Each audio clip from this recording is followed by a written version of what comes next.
So today, where we are in Nigeria, there are only a few countries that are in Africa that is on that level with us. You understand? So today we have EVs on our roads. Okay. We have EV charger stations in some of the states. And funny enough, Sokoto, Borno, those kind of places have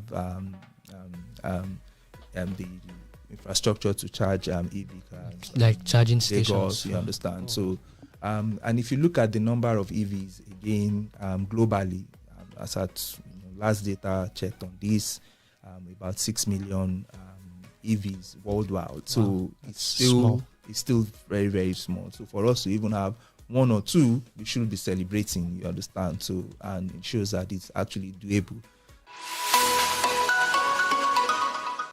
Hello guys, welcome to the Techpoint Africa podcast. My name is Bolu, and today we'll be discussing something quite interesting. We'll be talking about EVs. Is Nigeria really ready for them?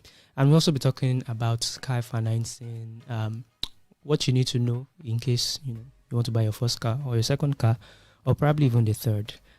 Today I have a guest from AutoCheck, and he will be answering some of the questions I have. I'll let him introduce himself. Okay, thank you. My name is Mandela Oniemola. I'm the Vice President for Central Processing Group for AutoCheck. Okay. Thank you very much, Mandela, for joining us on today's podcast. All right, before we go on, let me just talk about today's sponsor, the sponsor of today's podcast. And our sponsor, as I'm sure you already know, is Whistle. Whistle is an application that allows you make money by snitching on people. Yes, snitching on people. Right? It's not what you're thinking. So say you are on the road and you notice people driving a bit recklessly, not obeying traffic laws. You can simply take a picture, send it to Whistle, and they'll actually pay you for doing that. All right. So if you want to start making money, snitching on people, just download the Whistle app. It's on the Android Play Store. For iPhone users, it's not yet available for you, but I'm sure Whistle is working on that because I think iPhone users are better snitchers. Please don't quote me. But it's on the Android Play Store, and you can just download, sign up, and if you see anyone except me flaunting traffic rules, just report them and you get paid for it. All right, let's just get into today's podcast. All right, thank you very much, Mandela, for joining us today. All right, so I'm sure you heard the news about Nigeria's plans to start manufacturing electric vehicles in the country. It was met with, I did the story, and it was met with some skepticism on the part of the citizens, talking about the readiness of the country for such a technological transformation. Okay. So let me know what your own take when you saw it. What was going through your mind? Okay, so it's a welcome development, and we must, appreciate the government for taking these giant strides. Being an automobile leader in Africa, Nigeria has always, been at the forefront since from the early 50s. So yes, we've had our setbacks, but with this development, it just shows that we are getting ready in the near future to take back our position in Africa and in the rest of the world. Interesting. All right. So let me just start with some questions. That some people had, or some of the comments that some people made about that, and that is the part about the readiness of Nigeria for such a technological advancement. Can I call it that? Yes. Do you think we are ready? People are like, we don't even have light, we don't even have road. Yes. Are we ready for this? So I'll approach this from two angles. First and foremost, to tell you that the fears that people are having is actually real, and we cannot dismiss that because by just looking around you, you can see a whole lot of ways that this would fail. But again, when you want to go or do something as gigantic as this, you look at the opportunities and you see if it outweighs the negative situation that we are in currently. So in the case of Nigeria, how we have started this journey is interesting. First, the fact that we are having this conversation at the right time. So we are not playing a catch-up. We are having this conversation when it is a very important topic in the entire industry and in the entire world because of the benefit that it has. So this conversation is also becoming more, the voices are getting louder because of the post-COVID situation where we could see the direct impact on global and climate issues on businesses generally. So everybody is looking for ways to ensure that we don't go through that kind of situation anymore. So this is not saying directly that is what caused COVID. But again, people are now paying attention to their environment, you understand? So it's a good time for us to have the conversation. And this is leading us on a journey that neither of us can actually know the end. What we should be happy about is that we are part of this journey because the benefit of EVs is if I begin to analyze it, how we are beginning to look at it, EV specifically in Nigeria can help to solve a whole lot of problems for us. So sometimes the hard way may not actually be the only way. Sometimes it could just be easy ways like this that could come to us and get us to where we want to get to. So yes, the fears are really valid, and but there are the benefits outweighs any threats or fears that we have today. Okay. All right. Yeah. So benefits of EVs, environment, cleaner environment, reducing carbon emissions. I'm not against that. I care about the environment, okay.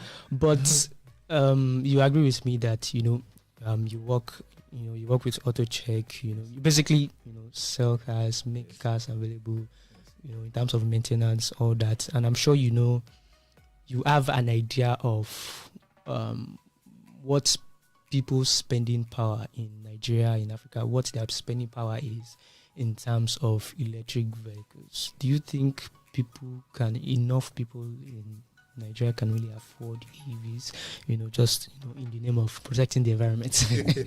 Okay, so all right, so you allow me to answer this question from trying to talk about why AutoCheck is in this business. Okay. So AutoCheck is an automobile, industry leader, and we have cut out a niche for ourselves to create a technology that can, as much as possible, democratize access to owning vehicles.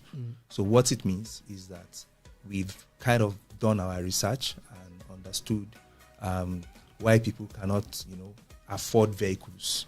And we've also gone ahead to create solutions for people that are convenient. You understand? So let's talk about our buying culture first. So today, average cost of car in Nigeria, say 4-5 million, you want to go and buy a car. You travel out of this country and you want to buy that kind of car, you kind of have options to use credit to buy those cars. So what that does is that it frees up enough capital for you to do something else. So the right behavior actually is using vehicle financing to buy a car. So once you look at it from that angle, it becomes cheaper for you. Then it becomes something you begin to, what are the other benefits that I begin to get? So for example, in AutoCheck, we give the vehicle financing, but the journey does not stop there. It only starts from there.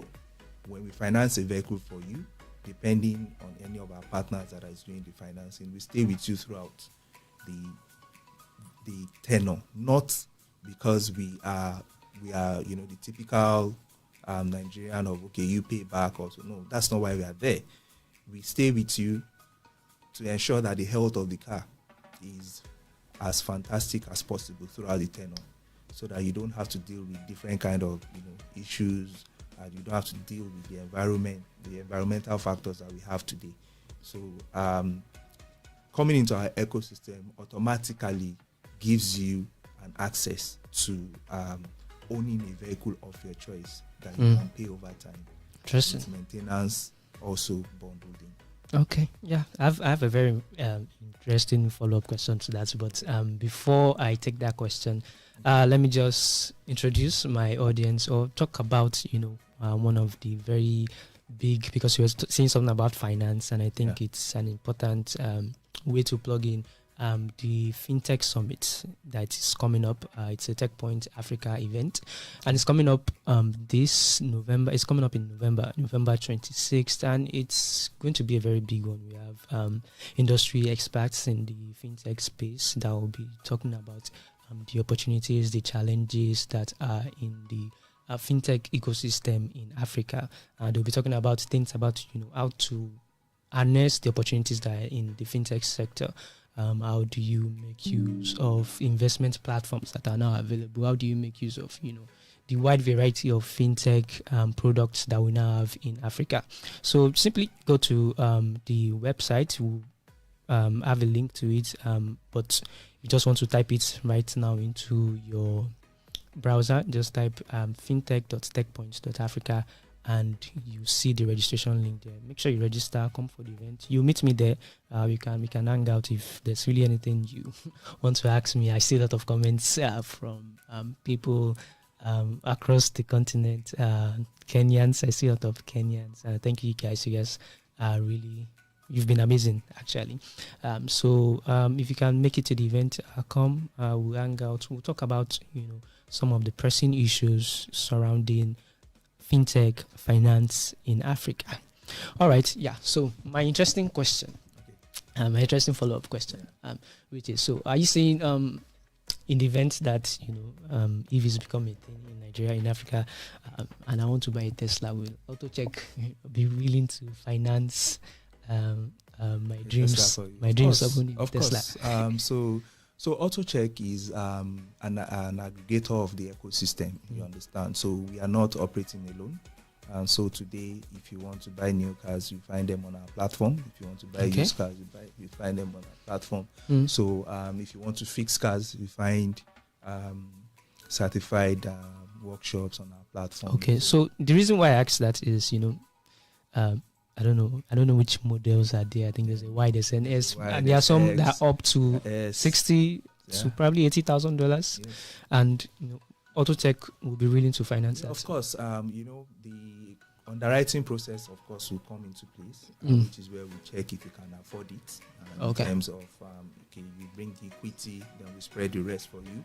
We agree on the interest rates, and depending on the partner you are talking to.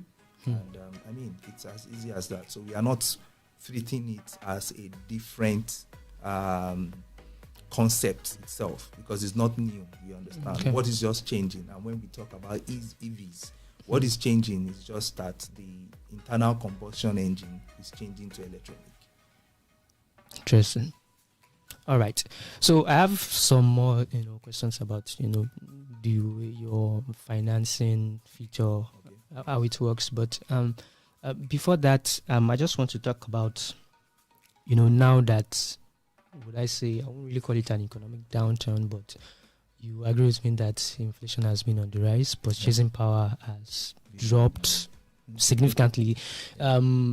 Generally, not just talking about EVs now, how has this affected, your platform? Have you really seen reduction in the rates at which, people purchase motor vehicles now? Okay, so I would say that the automobile industry itself is going through a phase that it has not gone to in a very long time, speaking to Nigeria. And this is a positive development for us in terms that, so in the last 5, 6, 7, maybe 10 years, down to recent, you would see the kind of cars that are coming into the country are usually badly accidented and, all those kind of conditions. The industry was also not clean. Like, for you to make a choice of vehicle that you are buying, you have to go through a whole lot of headache. You are scared of somebody not cheating you. So all those things are kind of stories that have gone away now. You understand? So you don't hear all those events happening anymore because of organizations like us that have come into the space to create the clarity that is needed here. You understand? So in terms of affecting our numbers, we are a financing platform. So we have more people now opting for financing instead of using their hard-earned cash to go and buy vehicles. Okay. So in trying also not to over-celebrate this, we feel that we are seeing from all the indicators that we are seeing the behavior moving to the right process, right model for the automobile industry. Because when there's financing layered in between, remember, like I said, you have that free cash to do something else. So you don't have to tie up your capital on one asset.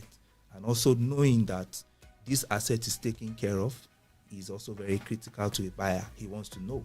Then for the past 2 years, we've had to replace a couple of cars due to accidents, fire, sort of like that. So these are things that are on our platform today that you can enjoy just by accessing financing through us. Okay. Does that work like insurance? Yes, we have insurance partners. Also. Interesting. So, but Nigerians also will tell you they don't want to do comprehensive because they understand how difficult it is for them to actually claim when the time comes. Okay. Because they are going through us, these things within 3, 4, 5 days will replace your car. Okay. So how exactly do you do that? You mentioned you do that with partners, right? Yes, we have insurance partners. Insurance partners. We report the accident to them. Okay. Give them all the details. We file for claim, and you get to come to the website to pick another car. Okay. So you just take care of that. Take care of that. So okay. I'm trying to explain how the entire thing comes together for us not to check. Okay, that's quite interesting, and you mentioned that more people are opting for and I remember there was a time on this podcast a few months ago. We were talking about AutoCheck. I think AutoCheck was in the news about a certain acquisition, and we were talking about the financing platform, and I think we said something about interest rates being high, and then we got clarification from AutoCheck, I think almost immediately, about how it works exactly, but it's not really that clear. How does the interest rate work? I would explain to you also again. So again, in simple steps, what AutoCheck has done is to aggregate partners on our platform. So we have financial partners, the same way we have insurance partners, the same way we have workshops, the same way we have dealers. So we set the platform for everybody to interact. So if you pick a car on AutoCheck website today, you get multiple offers from our financial partners. These offers are competitive. So you have to look, okay, this one is offering me 15% interest rate. He's giving me this car for 2 years. Should I go for it? Or another one is saying, no, I'm giving this guy, based on his statement, on his activity, I'm giving him 18% interest rate, but I can give him a longer tenor. So 3, 4 years, you understand? So what we've done is that we've made that decision to be in the hands of the consumer. So the market is regulating itself. Then we share that information with our partners to say, hey guys, customers are coming to us. They are refusing your offers because your interest rates are high. So they go back, they adjust, they come back. So that's the adjustment that is happening. So gradually, we've seen a decline in the interest rate despite the economic situation currently from when we started. So it's the partners that give you their own. You give us your interest rates. Then you see exactly the behavior of the customer. So the customer that comes that will pick one out of the offers that suits him the most. Okay. So how then do you make your own money? Do you want me to actually explain that? Okay. If you can. Okay, so I'll try a bit to just tell you that first and foremost, we are not keen about making money. We are keen on creating that, platform that connects everything together. Because we know that once we have that infrastructure, so remember when I said that the infrastructure is the most important thing. So it's like saying that how do you create a road? How do you put a toll gate and make money from the onset? First and foremost, let's even build the road. Let's see if people are passing through it. Then we start looking at the numbers of cars. Then sometimes it's not always you don't put a gate or pricing onto something until you are evidently sure of what is happening. So for us, what we make is not a priority to us now. We have a couple of service charges, which is not exorbitant. So you understand. So it's very transparent when you look at our pro forma invoice.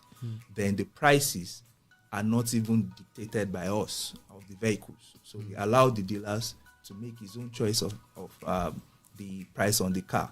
So, but what we just do is that if a dealer overlists the price on the car, we tell him this your price is not competitive. So people will not buy it. You understand? So we've actually returned the power and strength to all the partners that are there to just decide. Interesting. All right. Yeah. Before we go on, let me just get a word from the people paying my rent and my food money. Hi, I'm Abisola Adenoga, the head of business at Techpoint Africa. Did you know that you could present yourself as a reputable brand leader? Did you know that your business can get the limelight it deserves? Now you do. Using Techpoint Africa's marketing tools, we can put you in the faces of a large audience for brand awareness and thought leadership. To do this, reach out to us by sending an email to business@techpoint.africa or click on the link in the description below.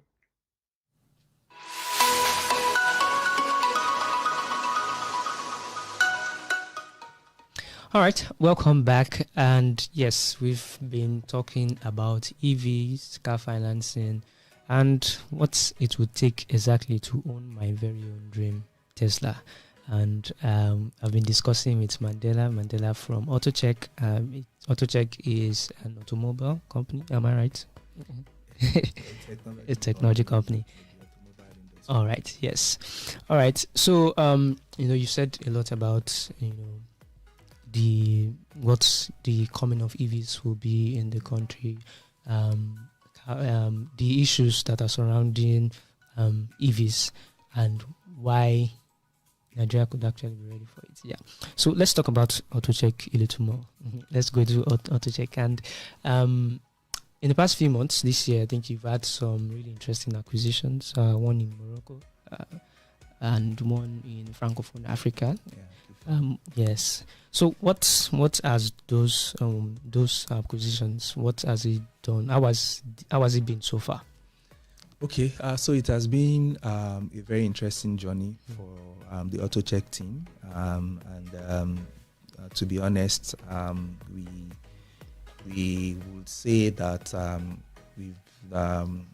we didn't envisage this sort of stride when we initially started, but we started attracting attention from these countries after they looked at our business model and understood how it was solving the problems in the Nigerian market space.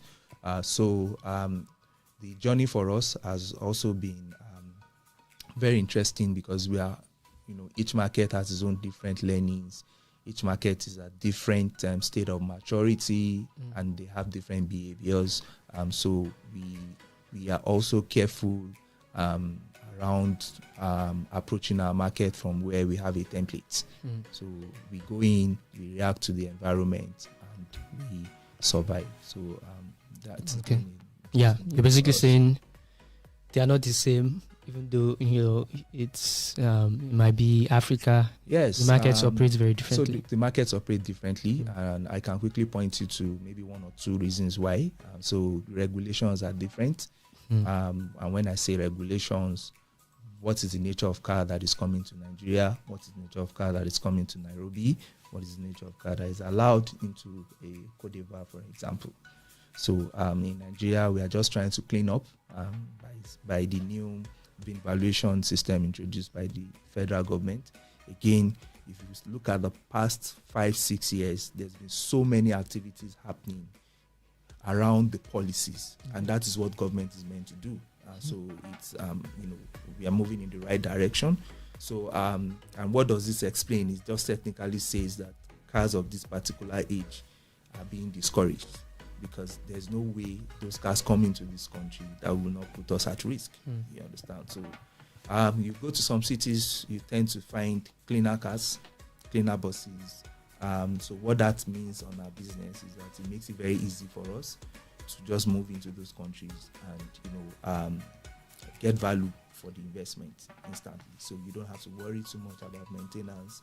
You don't have to worry too much about spare parts. So if you circle back into Nigeria, these things that I'm mentioning, it's not something that's plug and play in Nigeria. You understand? So, but different markets have their own different behaviors. We have markets that also share same similarities with Nigeria. Okay. But I can tell you that this is one of our toughest markets, which we have, kind of dominated. So the others are just a piece of cake. Okay. All right. So what's I want to know more about customer behavior in these markets. How different is it? Okay. So I'll start from the similarities. Okay. So there is still very low financial penetration and literacy across Africa. So the same attitude you have towards loan here is what is also expected to see in some of the African markets. And one thing that Nigeria has as an edge over the other African markets is the readiness of the banks. So we have the Nigerian banks, understanding the importance of this strategy in their own business decision making. So they are moving faster. So we would see more partners here in Nigeria than any other African market that we are operating in, and which is okay. And that is the fact is that they are also investing in technology, payment system to ensure that they also provide access or democratize financial accessibility for their citizens. So once the banks are ready, the citizens, to convince them will not be too difficult, just like what we see in Nigeria today. But that is not to deter us. We are also, working with few banks that we know that are ready in other countries that we are in, just to, educate people to say, you can test it out, just test it, come in, test it and see. So we are really in a very experimental mode and willing to also, make a lot of adjustments to fit in and customize solutions to fit any country of operations that we are in. And are there a lot of competitions in all the markets that you are, including Nigeria? Now, because we are an aggregator, Okay. we are staying out of the competition. We are letting the competition happen because it's good for us. Where we want to stand is technically just providing the technology for all the competition to be happening. You understand? So the stakeholders are all playing on our platform today. So we have the privilege to enjoy the view.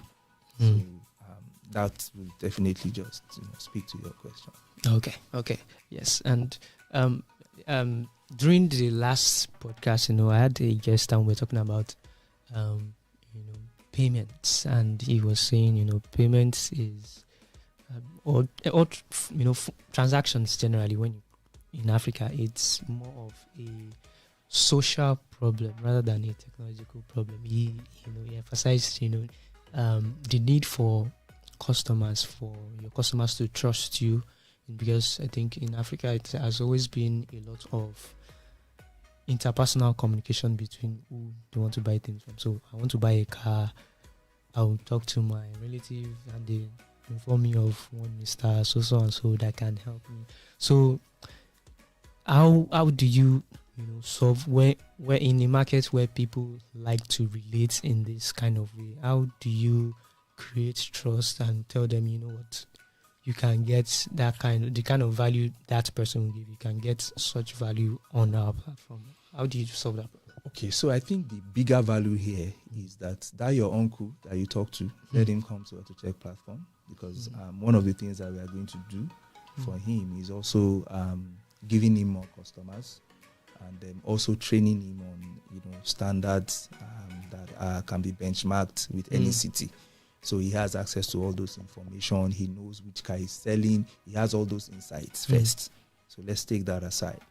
Then in answering what you said, you get, so we kind of if you go around, for example, any city we are operating in, we have signages that shows how our presence is in these car lots. And so the essence of that is technically to also build trust. You understand? So this is a dealership that is not folding up tomorrow.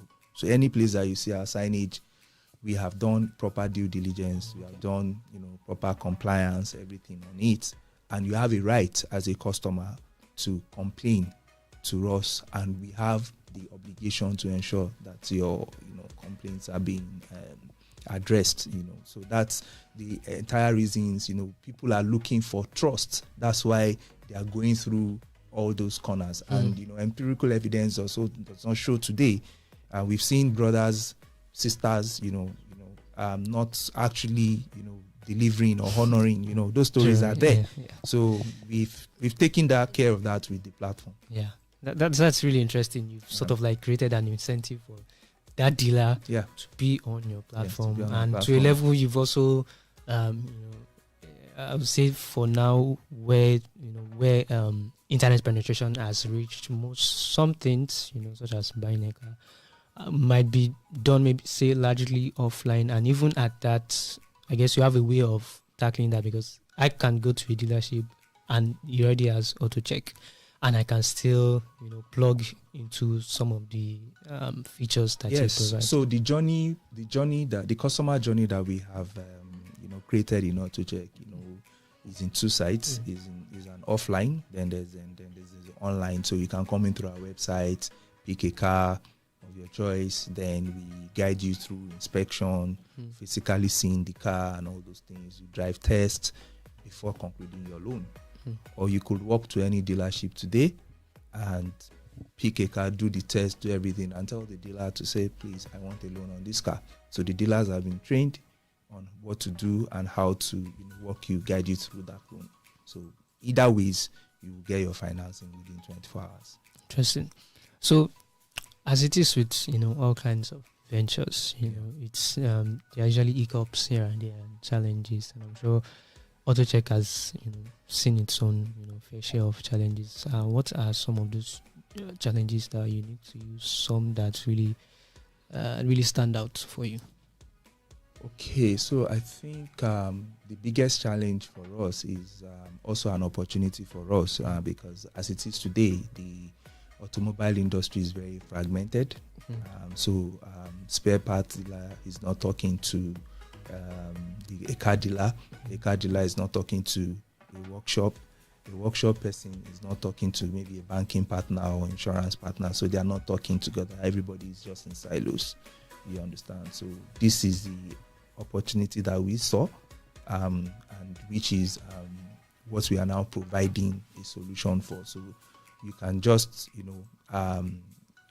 make a buying decision on a car by the snap of your fingers in 10-15 minutes on our platform today, and you can drive your car home. So that's quite interesting. All right, so let's just circle back to EVs for a second. Okay. Yeah. So have you seen any demand for electric vehicles? Okay. So I would say that in terms of demand, we may not necessarily have gotten enough demand to the level that people will start to take notice of.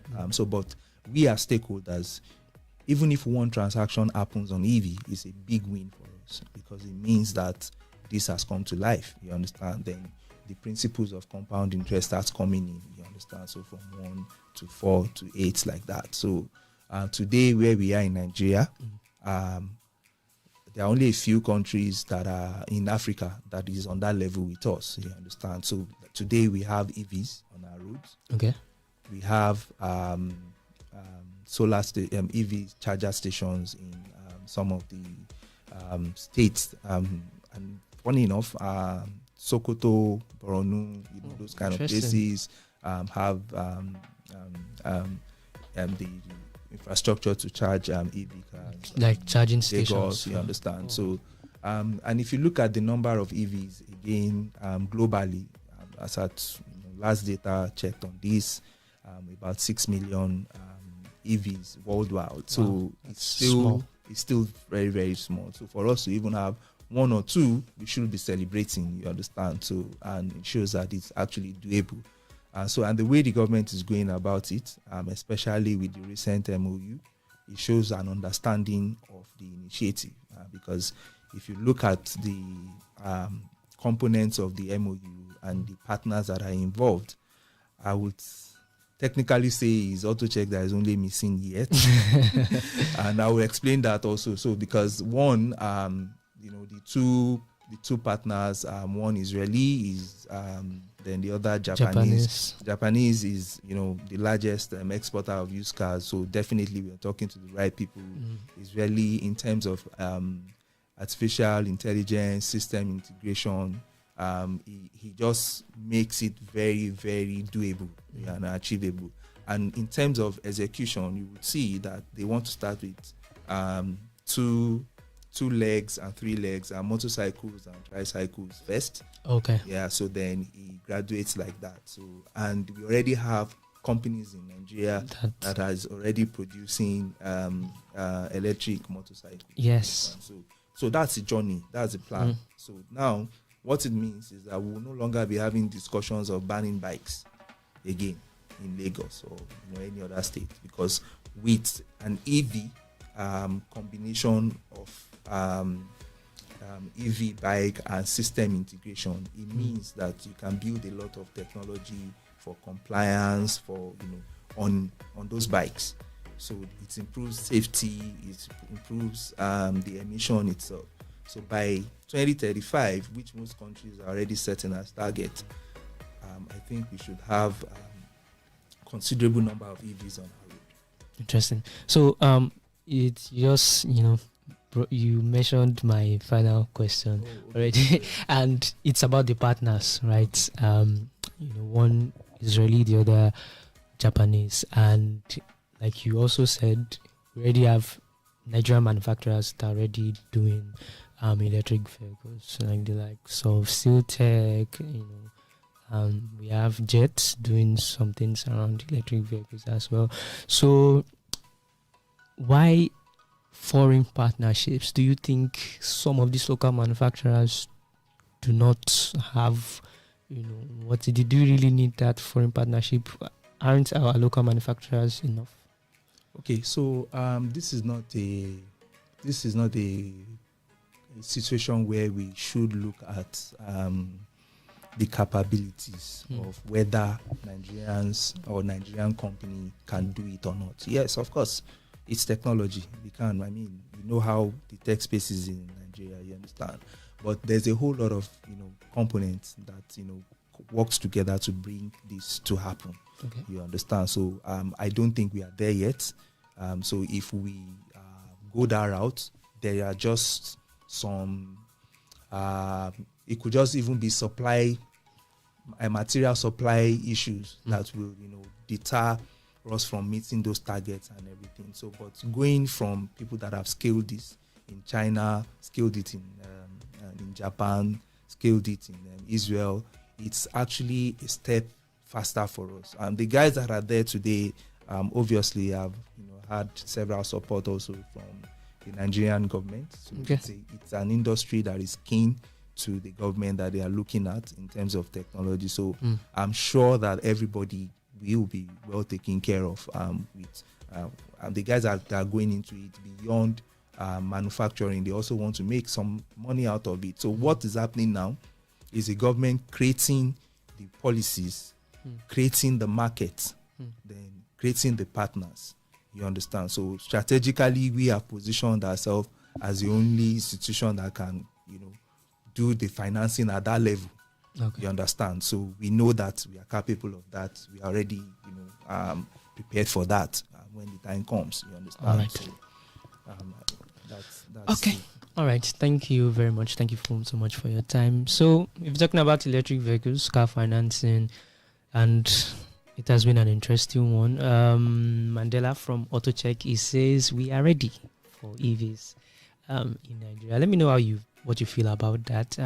If you're watching this on any of the platforms, YouTube, TikTok, Instagram, simply leave a comment. Do you think Nigeria is ready? Or if you are from any other part of the continent, let's know what it's like, on your part. Do you think Africa is ready for EVs? Can we really, take this bold step and start, using technological advanced vehicles such as electric vehicles? Are we ready for it?